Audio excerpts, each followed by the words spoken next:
IT Nation Grow. Had the great pleasure of attending IT Nation Grow in December 2024 at ConnectWise headquarters downtown Tampa. Great event. Talk about mergers and acquisition, about growing your MSP. There was buyers there, sellers there. Just a great event and a great community that's being generated from it. I had a great opportunity to talk to 10 individuals while I was there. Really great conversations, really diverse group from very different backgrounds, some MSPs, some bankers, some PE firms, some vendors, really great conversations there. And I enjoyed every single one of them. It got crowded at particular points. Some of the audio might be tricky. It was a great event, IT Nation Grow, December 2024. I look forward to doing many, many more. Thank you, all 10 of you, for your time spending your time with me, having a conversation and listening to my questions. Thanks again. Hi, I'm Joey Pinz, and here's my 45-second introduction. After starting my business in the 90s, I started developing poor habits of eating in my diet because of working way too much. I found myself at 340 pounds. The doctor told me if I don't lose the weight, I'm not going to see my daughter graduate. I took the next 7 months, lost 130 pounds. People ask me, how'd you do it? What's the secret? I need to lose weight. How'd you do it? How did I lose the weight? Just one word: discipline. I've had other successes in life, and I attribute them all to discipline. Now, I'm not the king of discipline, but I believe that it can help all of us. Friends convinced me to start a podcast. The podcast mission: how do we better ourselves and society?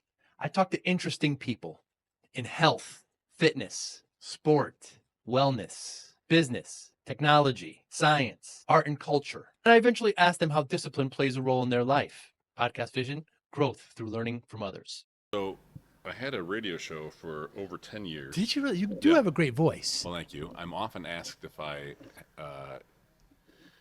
do anything with like voice, like on the radio or whatever. And it's like, actually, I used to be on the radio. Huh. And I've actually, sometimes people ask me to sing for them. And the answer is no, I will not sing for you. But anyway, yeah. So I would listen to myself. I would record it. Wow. And it was brutal. It's brutal listening to It yourself is. speak. Because I don't think there's a bigger critic of yourself than yourself, right? That you and you listen to it and you start thinking, who is this idiot? Why is This is what people like, hear. and you're like, why is anybody listening to this?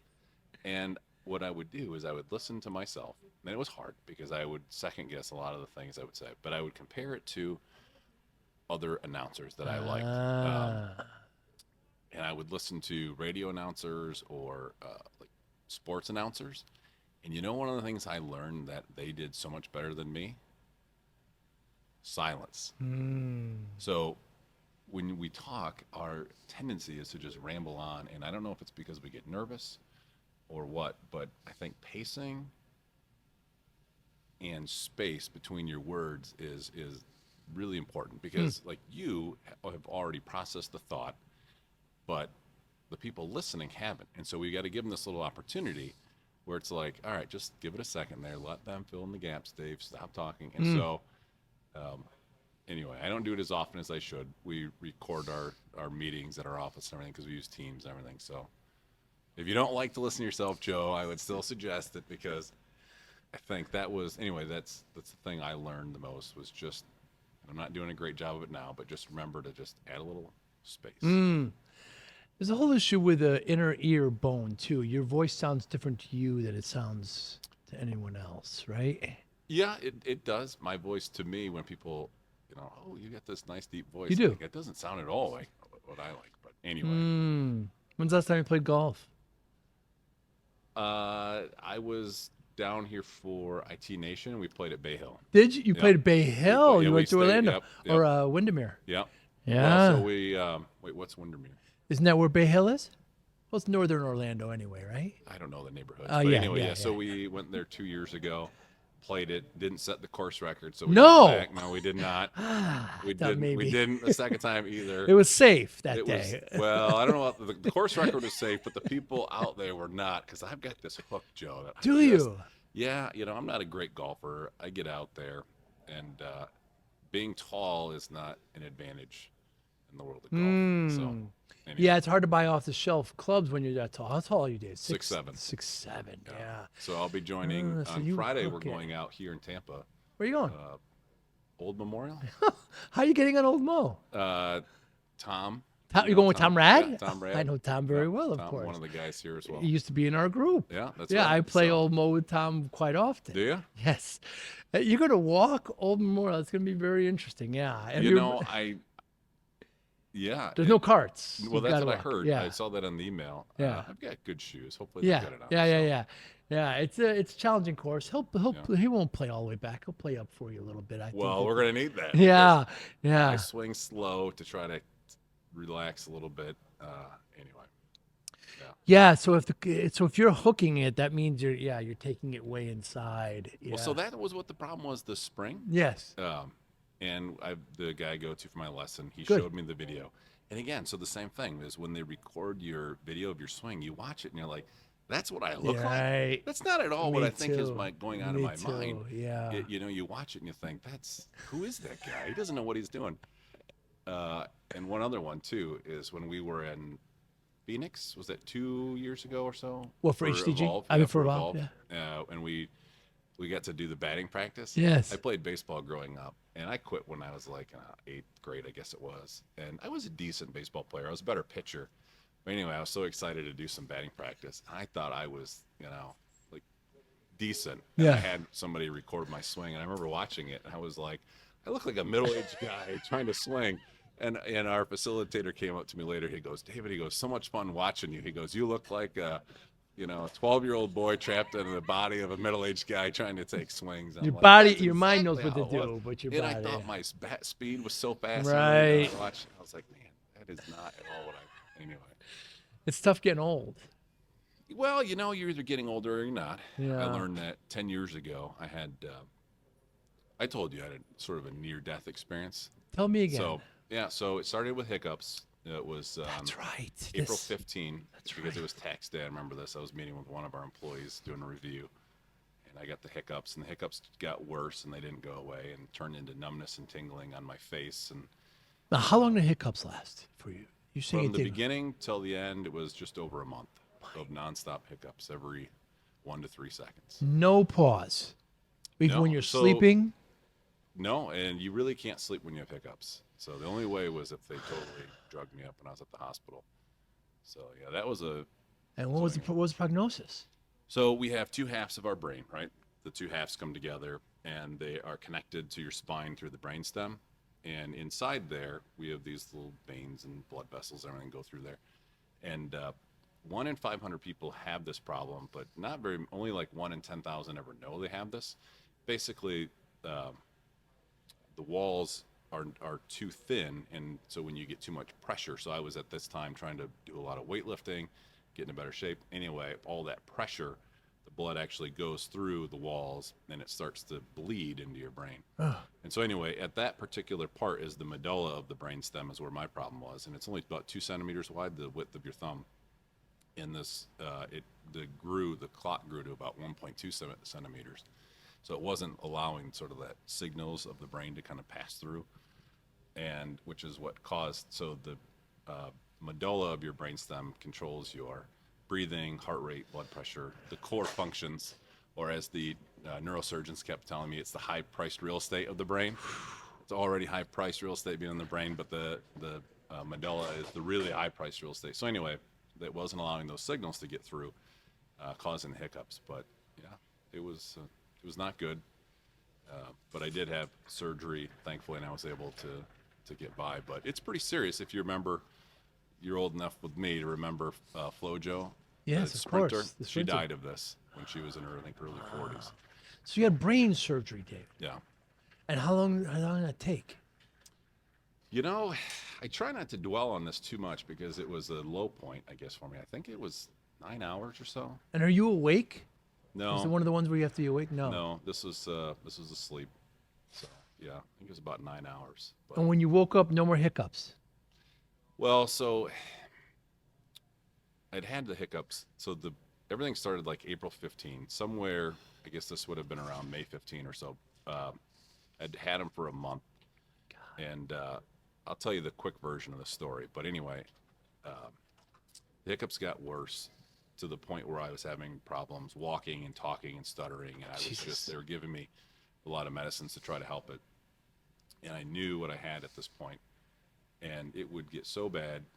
The only way I could stop the hiccups was, well, there were two ways. One, I could do it, and two, basically I would gag myself. It's kind of gross, Oh my but God. basically I would force myself to throw up, and that act of the throwing up would trigger the hiccups to stop. Wow. And so basically after, you know, an hour or two of this, you just can't take it anymore, and so you gag yourself.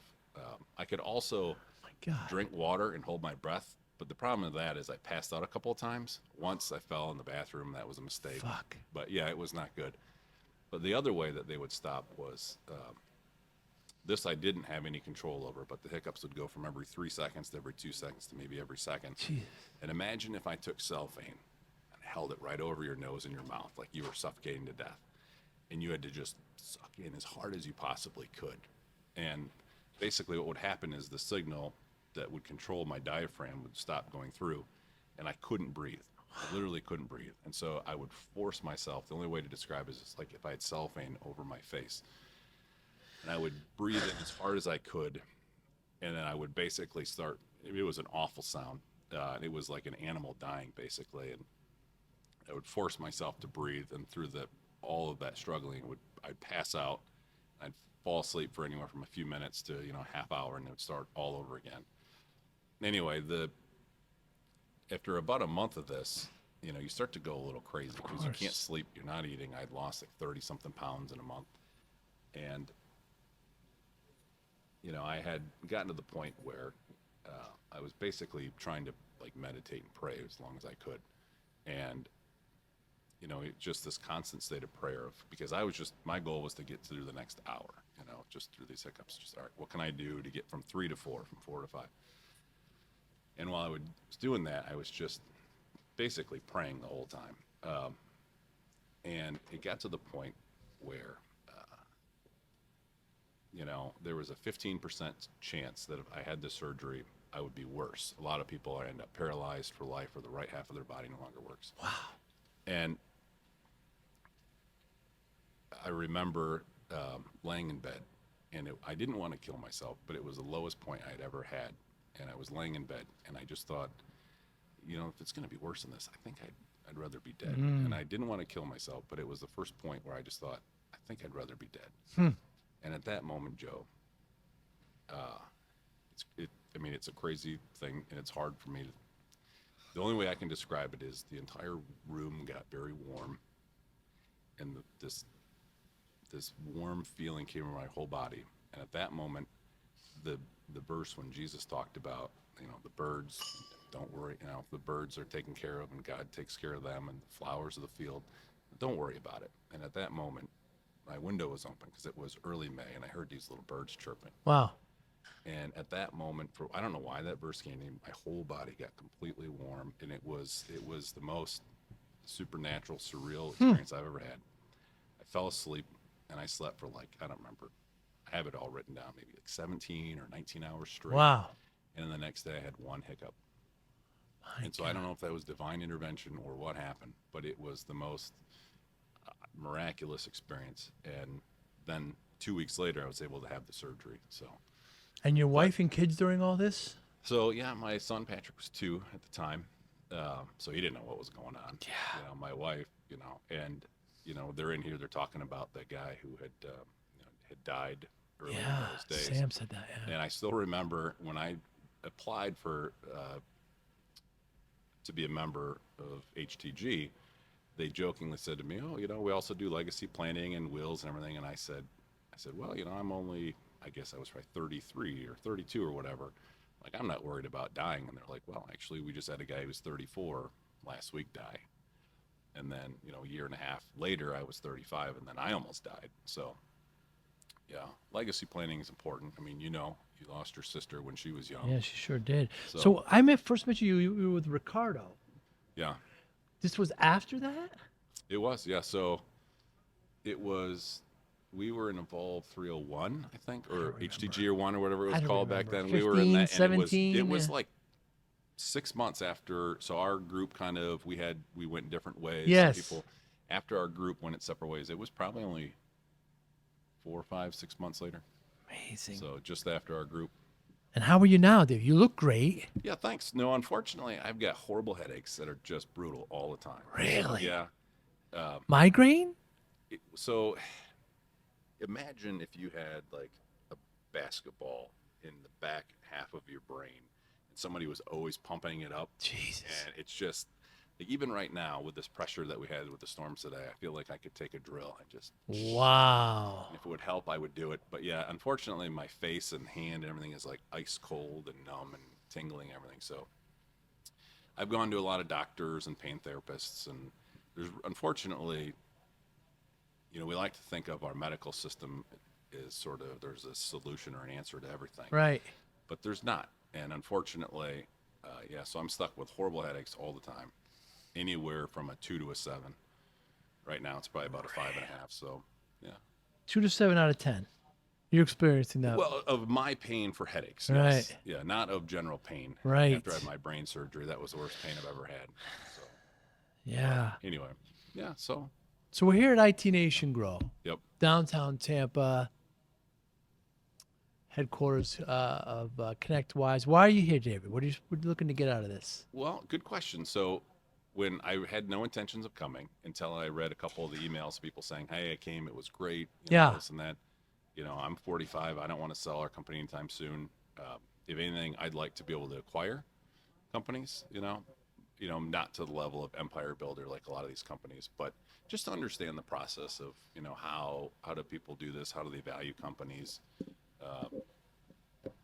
Yeah, I'd like to be able to grow our company. Interesting. So not just organically, you want to grow through acquisition. Right. So, and we have 2 salespeople, so we are growing organically, and that's, one of the takeaways I had was just the affirmation that the way to move forward is to continue to add clients organically, which is what we're doing.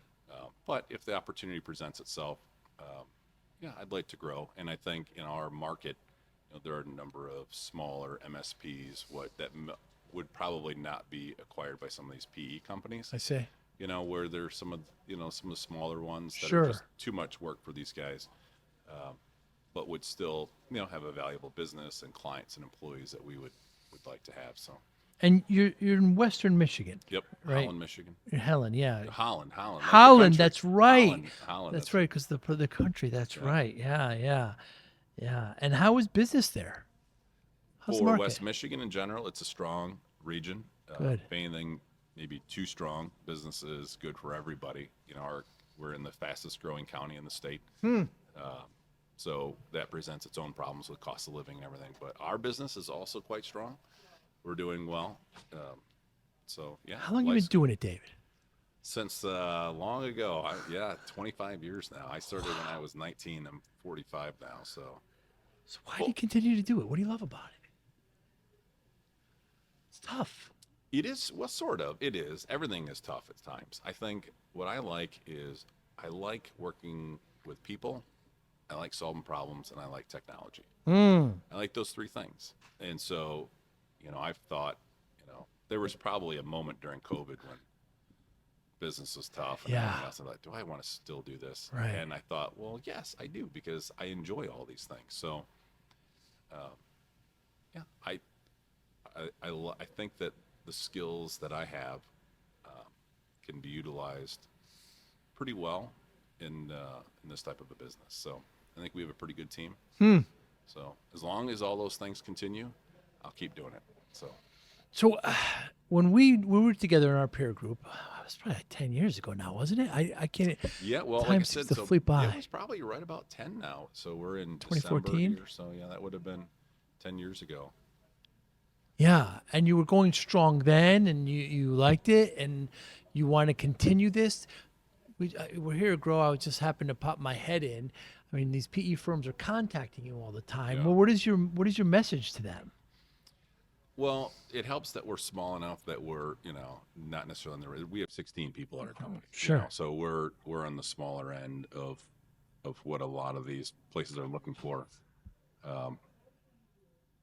Is Yeah, it? But back then, David, it wasn't like it is now. I mean, What do you There's mean? so many PE firms. I Yeah. mean, there's so many acquisitions. There's hundreds of billions of dollars, and I don't want to say legitimizes it, but it's just turned it into this area where it's going to be so much money be made, be recognized by these big companies.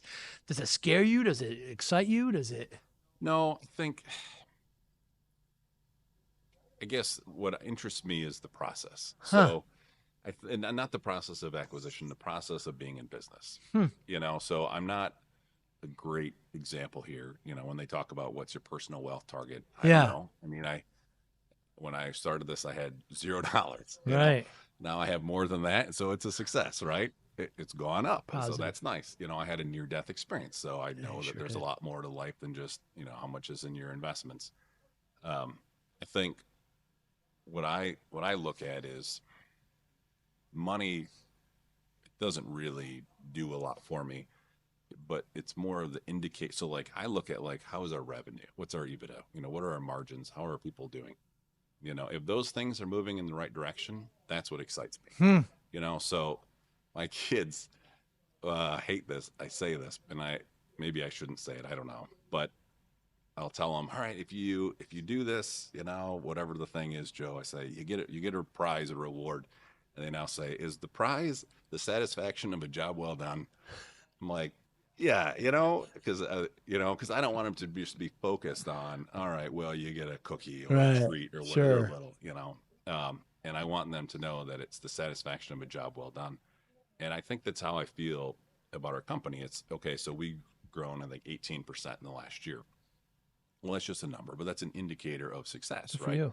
So, if we have, the rule of 30 is kind of what we look for. Am I not loud enough here? No, you're fine. All right. So I look for the rule of 30. So if our EBITDA plus our revenue growth is over 30, that's an indicator that we're doing something well.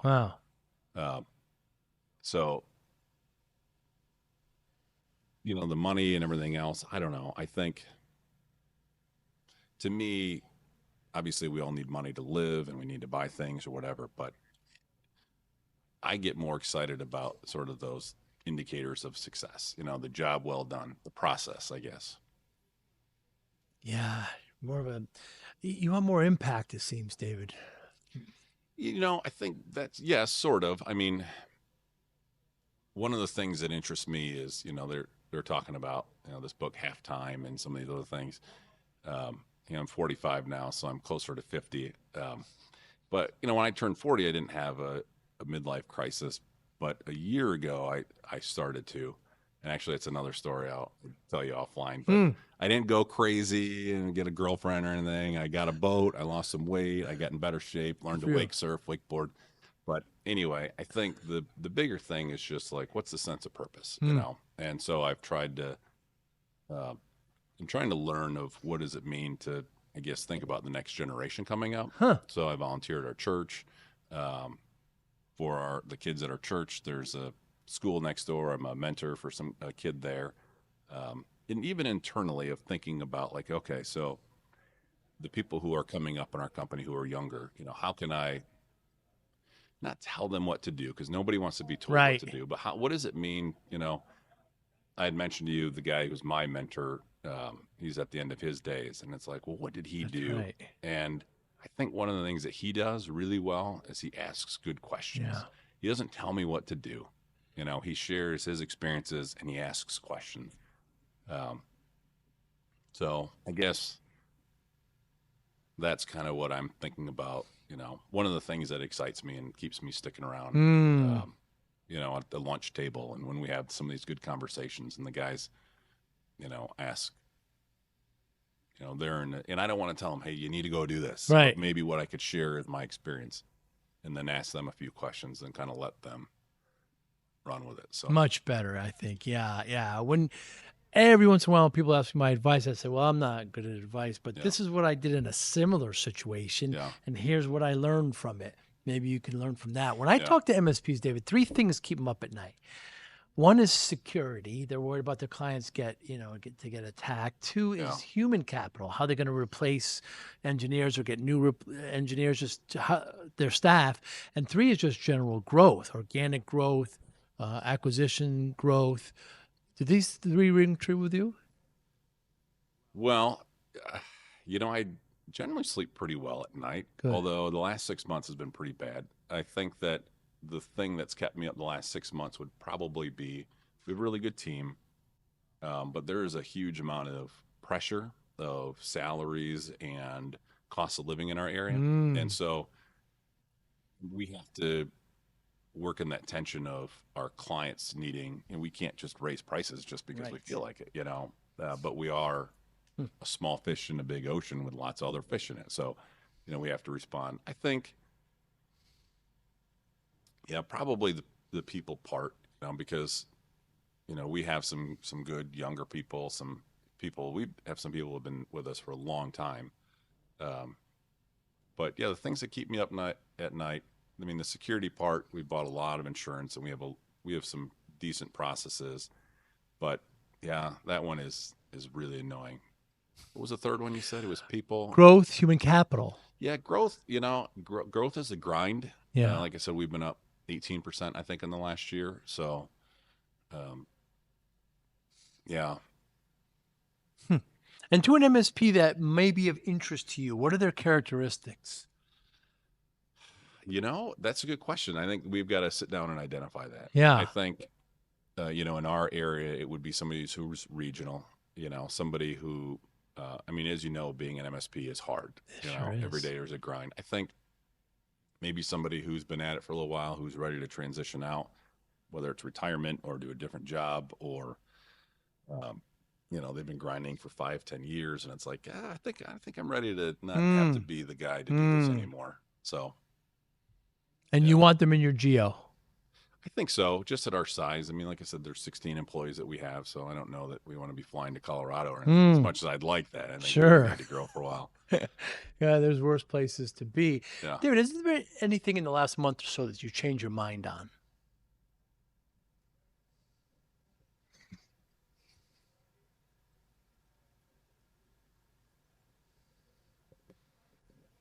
In general or specific to technology? Anything. That's a good question, Joe. I don't know. I asked that question. I've heard as trivial as my burgers from well done to medium, and then as deep as my position on God. Which is, I guess the point is, how open-minded are you? Do you like to think that you change your mind often? Do you? So I've been told that I'm stubborn and I don't change my mind. However, what I would say, what I would say is, so if let's say that you and I wanted to talk about God, give an example. Sure. And let's say that my position is that I would see that generally that there's probably more evidence or more things pointing in that direction, and you would take I might push back, not because I think you're wrong, but because I think it's a good way to understand. And so, for instance, it's not that I'm not listening to you, and it's not that I'm not stubborn, but that's how I understand it. And so, for instance, an employee may come to you and say, Dave, we need to do this or that. I'll give you a good example. I'm maybe in the wrong building to say this, but we switched just 2 months ago from ConnectWise to Halo. Whoa. Right. And that was, again, don't shoot me or kick me out of here. But when I brought that suggestion up of should we look at this, everybody was shocked. They're like, man, Dave, you're a guy who loves his habits. And I'm like, that's true as much as anybody. But every single day, every one of us is going out for a job interview, whether it's our clients or our employees. We have to stay sharp. And so there's no sacred cows necessarily. So what have I changed my mind on? It's more of that would be one of them again. Yeah, that's a big one. Changing PSAs. Yeah, and long term, I don't know if it's the right answer or not. I think the very act of going through it and all the questions that we're having to ask, it's a really good process for everybody, as painfully as expensive as it is from time. I think it's a good process to go through. So you know my story. So I started the MSP back in the 90s, wasn't paying attention to myself. I'm at the doctor's office at 340 pounds. She says to me, if you don't lose this weight, you're not going to see your daughter graduate. This is something I did to myself.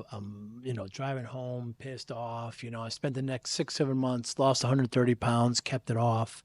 When I tell this story, people always like, what's your secret? What's your secret? And there's no secret, David. It's discipline. That's how I kept it off. Routine, willpower, etc. How does discipline play a role in your life? Well, so all right, a year ago, I had been feeling the walls closing in, not in an anxiety kind of a way, but my 44th birthday was coming up, and I thought, man, next year I'll be 45, and that's closer to 50 than 40. And I always considered myself young, right? Because if you're in your 20s and 30s, you're generally right. Well, and when I think of myself, I think I'm like between 25 and 27, and I look in the mirror, I'm like, what is this blonde hair doing on the side of my beard now? But so discipline. So I just felt this starting to close in, and my boys wanted to snowboard. We like to ski in our family, and they wanted to snowboard. I thought, I don't know how to snowboard. I want to do this. So I bought a snowboard, and I thought, I'm too fat. I'm getting old. I'm going to be 45 here. This is going to really hurt. And so I thought, and then we have twins that had just turned 7. They're 8 now. And the morning after their birthday, I woke up and I just felt the walls closing. I said, you know what? The next year, I'm just going to try to get as healthy as I can. I got to be careful because after my brain surgery, I can't weightlift really anymore. I can't run like I used to. If my blood pressure gets too high, I have to be really careful. Interesting.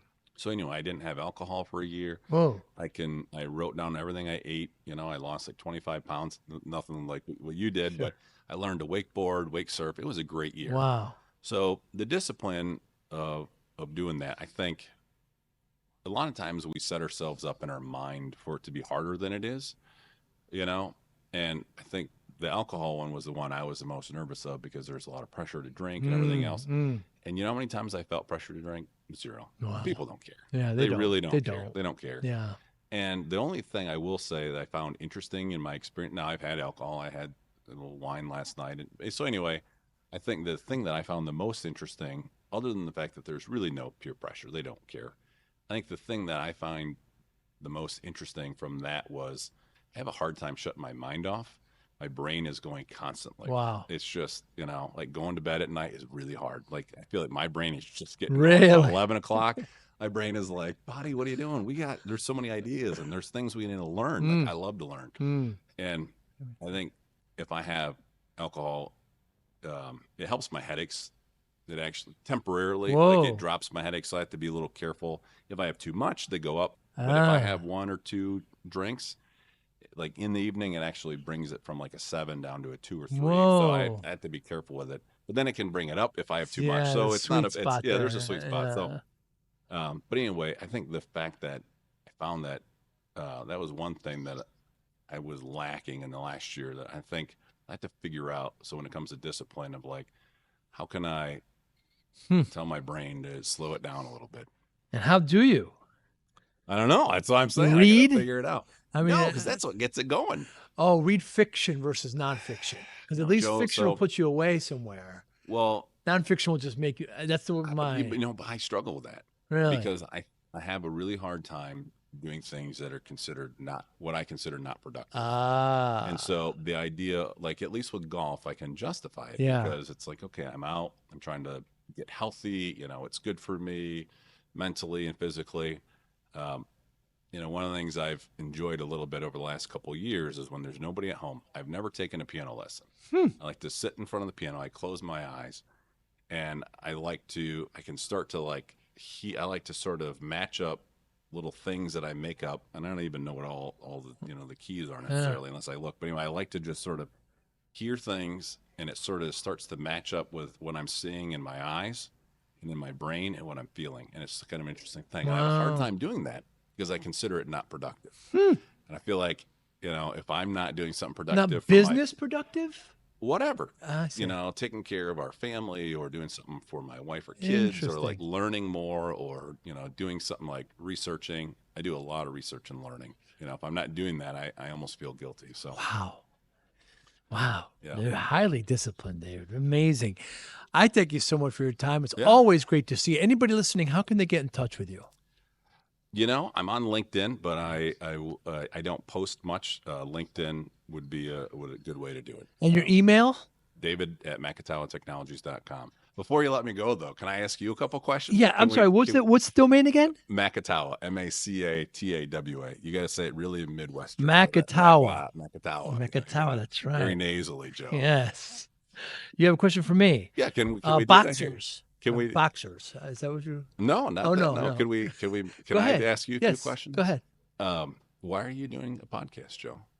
Because I'm an eternal learner. And this helps you learn? Yeah, I get to ask people questions and understand. I believe in the Socratic method. It's the best way I can learn is ask questions. I get to talk to smart people and interesting people, and I can't see any other way. This is one. It's not that I can't see another way, but this is a great way of doing that. I've been told I ask too many questions. Me too. You are? One person called me interrogative. Really? That person's no longer in my life, but yeah. Well, all right. What's been a surprise that you've learned doing these podcasts?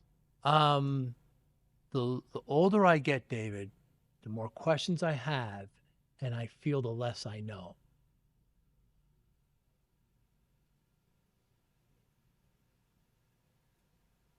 How so? There's just so much to learn. Everybody. What you went through personally like that, I have no equivalent of that. I don't know what that's like.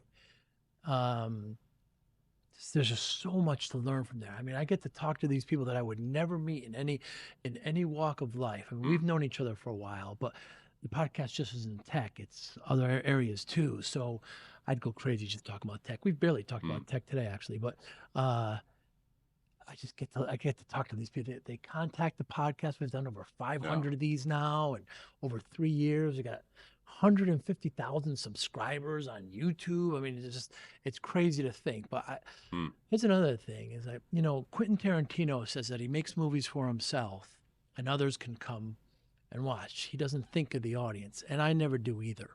I ask questions that I want to ask, and anybody else can come in if they want. So I don't really think of the audience and what are they thinking. I just ask questions that I'm genuinely interested in. Yeah. So you like to learn. Love to. You like to ask questions. Why do you think that is? Why do I love to learn? Yeah. Why do you like to ask questions? Why do you like to learn? Because I'm humble enough And to why? know that Why does sitting down with other people help you with that? Scratch that itch. This is real easy for me because I'm just asking questions. Yeah. But I mean, I'm humble enough to know that I want to learn. I can't imagine. You say you can't do anything unless you're productive. Mm-hmm. I can't do anything unless I'm learning. Even when I'm sitting watching a movie that may be frivolous, it's very tough for me. I end up getting something out and doing something at the same time. But I just kind of have to keep learning and trying to keep understanding. And what have you changed your mind on? Oh, I change my mind all the time. I'll change my mind on any subject given new evidence. Really? Yeah, any. Well, okay. So on a scale of 1 to 100, I don't think any of us are ever completely one side or the other on something that we have probably. Yes, there's leeway. Yeah. Yeah. So do you say you're changing your mind from like you're 100% certain to like 0%? Oh, no, certain, there's or- flavors. I mean, Okay. nobody's not going to convince me that the Yankees are the best team of baseball. Nobody's not going to convince me that. Or Manchester City's not the best, football club. Yeah. So I have some mainstays. But, and I'm kidding there, of course. But, I have to be open to anything. I think podcasts themselves, we've learned that this election have legitimized. I mean, we see mainstream media prophesizing things that just never came true, and people are getting real information from podcasts because there's genuine one-on-one conversation. Even if I disagree with something on you completely, I could still have a conversation with you. This whole idea that we're polarized, if we disagree, we don't like each other, is only for the minority. Well, I agree that we have to. I go to the meetings for the Grand Rapids Economic Club, and just what day are we on? So it was Monday, so a couple days ago, and they had somebody there talking about it, and it was a little bit of a history lesson where they talked about the founding fathers and how much they disagreed with each other. Yes. And it's interesting because you forget the crazy stuff Right. that those guys were up to, having duels and Yes, they did. like they were really Different times. It was different time. Yeah. And then you think, well, okay, so maybe the times that we're in actually might not be that Right. crazy. Right. So anyway, I believe that. People always say we're in the worst of times. I don't think so. yeah, but I do wonder to what degree are we seeking out, it's the sort of confirmation bias of I believe this, therefore. I just finished reading again The Righteous Mind by Jonathan Haidt. Have you heard of that book? I don't know if I ever read Phenomenal. It was written before Trump got into politics, and he just talked about how, basically the premise of the book, I highly recommend it. If you like to learn, it's a thick book. Jonathan Haidt is a smart guy. He's a professor, PhD kind of a guy. But anyway, his premise is that our mind is like an elephant that decides which way it's going to go. And the conscious part of our mind is like the rider.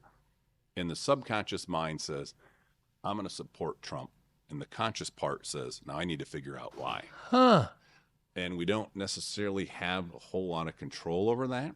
And so a lot of the things that, anyway, I'd highly recommend it. He also wrote another book that's really popular right now, The Anxious Generation.